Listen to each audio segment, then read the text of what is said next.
Random House Audio presents Second Sight. A psychiatrist and intuitive tells her extraordinary story and shows you how to discover your intuitive gifts. Written and read by Judith Orloff, M.D.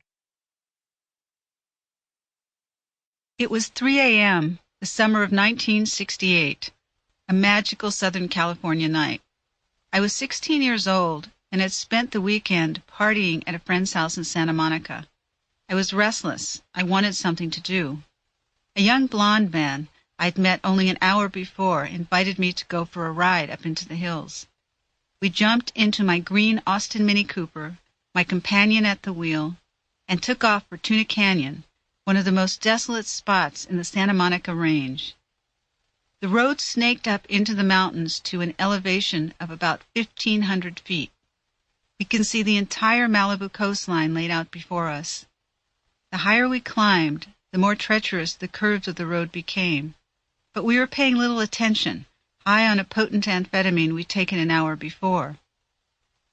On the last curve before the top, he didn't respond quickly enough, and the right front tire plowed into the soft gravel along the shoulder.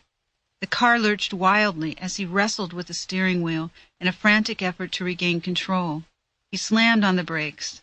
I heard the tires shriek, and then we were skidding off the pavement and hurtling over the edge of the cliff, plunging down into the darkness below.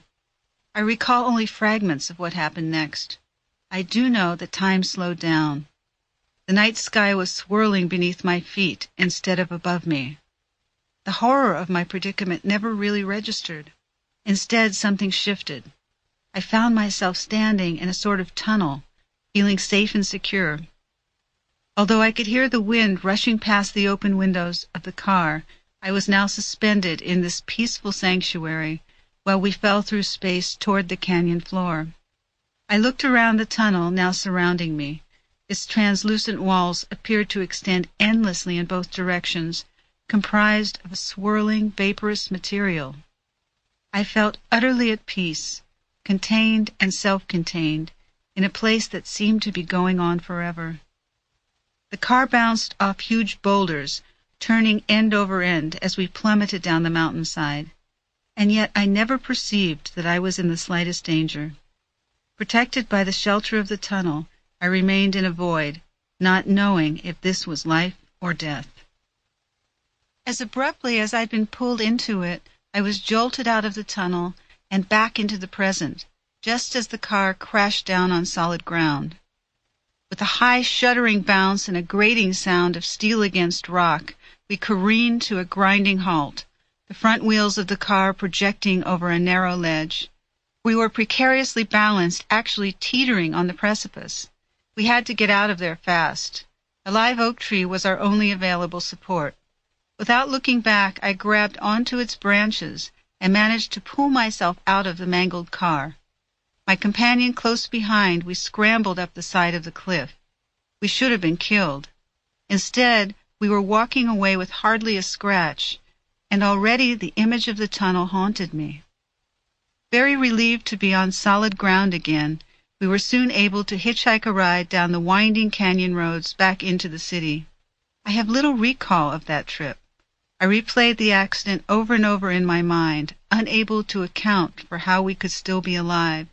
Only a miracle could have saved us. For my parents, what happened that night was only the latest in a series of drug-related calamities in my life. I was their only child, and they were frantic. Before the car wreck, my parents had done all they could to get me some help.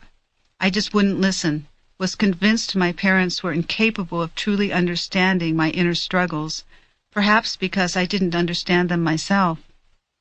I felt no one could understand me anyway, how I sometimes knew things about people before they said a word, or how I made accurate predictions about the future, often unhappy ones.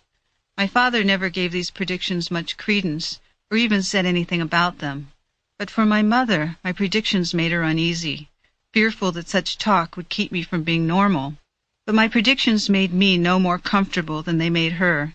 In fact, I would have done anything to shut them off, and drugs could do that for me. The next morning, my parents packed up my things and sent me to stay with some of their close friends in Malibu Colony. While they were deciding how best to help me, they insisted I remain there, isolated from my own friends and away from drugs. Disgruntled and moody, I settled into the beach house as best I could. Refusing to talk to anyone, I installed myself on the living room sofa and turned on the TV. There I lay, mindlessly watching a Star Trek episode. Soon, however, my parents' friends barged in and introduced me to a neighbor. I was hostile when I looked up at him, but I quickly did a double take. Jim was a tall, lean man in his mid-40s, with full, curly white hair and a white beard.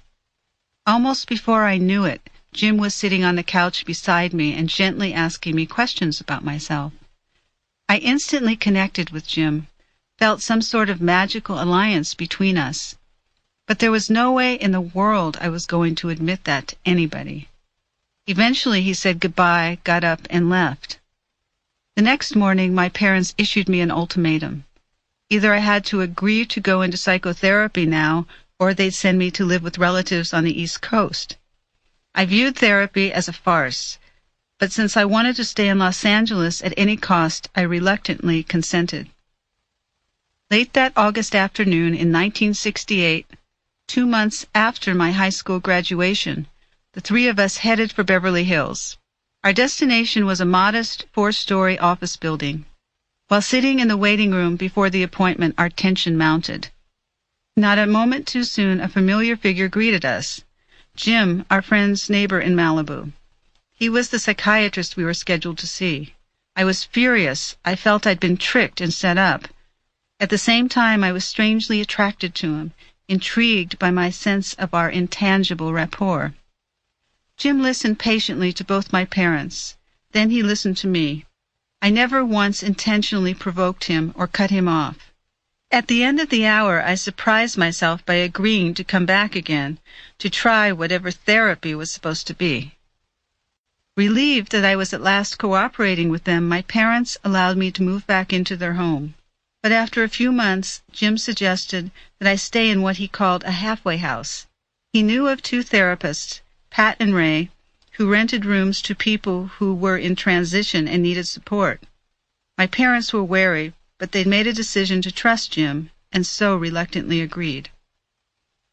I fell in love with the house the moment I saw it. It was a 2-story, weathered pink Victorian A-frame.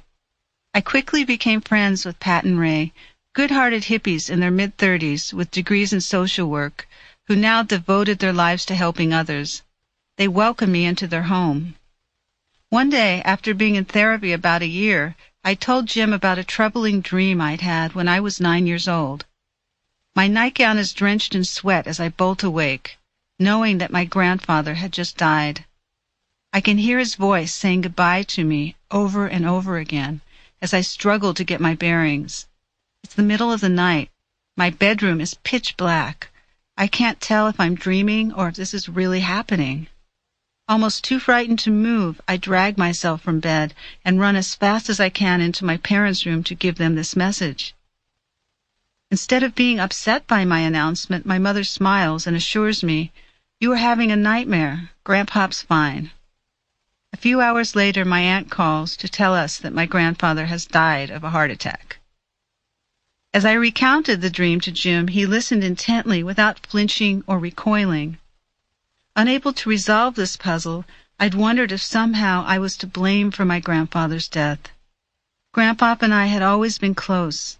Our love ran deep, and it was unbearable that I might have hurt my grandfather.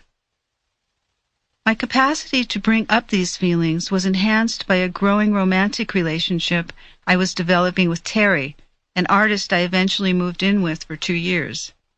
A few inches taller than I, Terry had a short blonde ponytail and piercing blue eyes. Terry's only desire since he was a little boy was to be an artist, to create. As I watched him, so calm and directed, sketching at his rough-hewn pine drawing table late into the nights, lost in the world of art, I prayed I too might find a calling that could give me so much joy. In the course of my therapy, I slowly recalled other premonitions I'd had as a child. For instance, one day when I was 9, my parents introduced me to Evan, a long... Sample complete. Ready to continue?